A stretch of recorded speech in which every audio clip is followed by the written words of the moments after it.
Speaking of big decisions to make, Djordje Mihailovic had a decision to make, and that was to ask to leave the Colorado Rapids.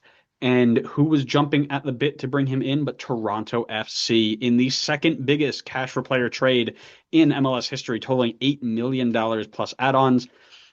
Djordje Mihailovic is gone. He's up north in Canada. The first thing I want to ask, what are your thoughts on him asking to leave Colorado? Like going in and basically handing in a transfer request saying, I don't want to play here anymore.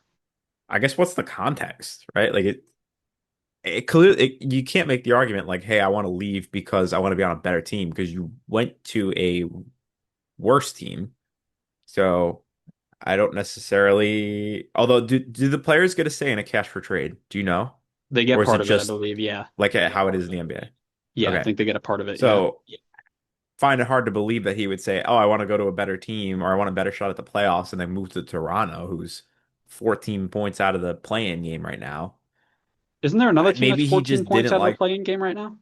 maybe he just didn't like the direction that Colorado was going, or maybe he just didn't like working with Chris Armas. But it sucks for the Colorado fans, and I've seen that a lot of them are pretty hurt by it and definitely not happy with him putting in the request and getting the move.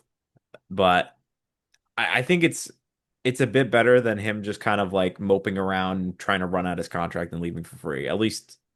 At the very least, Colorado gets something out of it. And in which case, this case, they got a lot out of it. They got 8 million in this cash for trade. Yeah, my first thought, right, when the news broke was that it's a Chris Armas issue, right? And one of the Colorado fans who was upset with it, he quote tweeted the Tom Bogert news and said, "This all makes sense now." And it's a picture of the article that was written in BBC Sport, whatever, saying Man United players upset with level of training after being coached by the real life version of Ted Lasso. It's just Chris Armas standing there like pointing at somebody. It's like that's a tough one to take. And I don't know if I'd go that far, considering he's got a ton of league respect and he keeps getting hired, so obviously he's doing something right.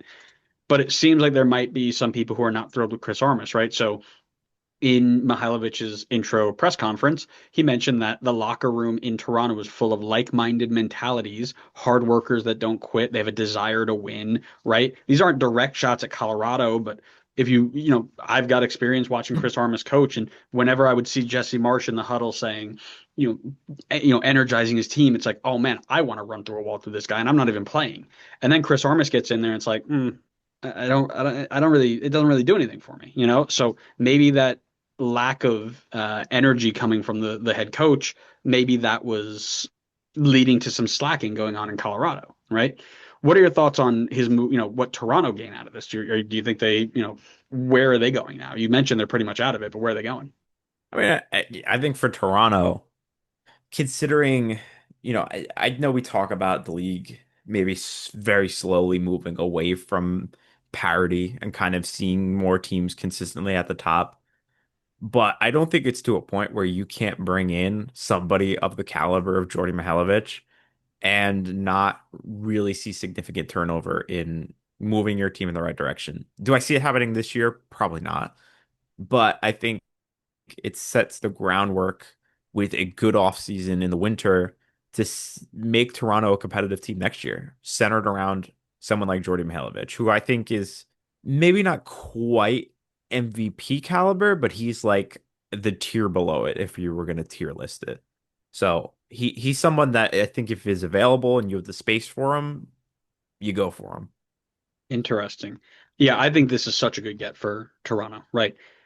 I always thought that they needed to focus on names who knew the league to come in and stabilize the club. They didn't need another big name Italian to sell jerseys, like they've been doing for the last couple of years. They needed somebody to come in and say, "Oh yeah, I know how to play in this league. I know how to travel in this league. I know how to perform in this league."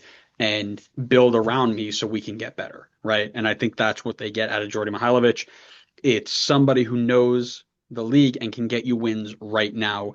Build that foundation of saying, this is what we're going to do with this club. This is how we're going to go forward. This is what our game plan is going to be. This is what our culture is going to be. All that good stuff.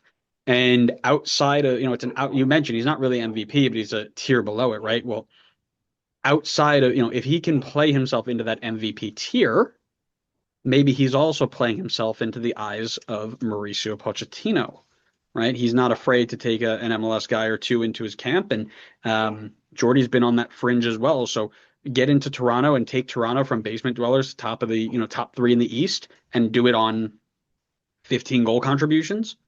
Run with it. See what happens. You never know. Yeah, I mean, guys have done less and gotten into the USMNT fold, so Nathan it's Harriel, not. Nathan Harriel got in there. So I mean, you pretty much just need to breathe. Sorry, that was mean. Yeah. Yeah, no, I agree with you. I think that's very fair.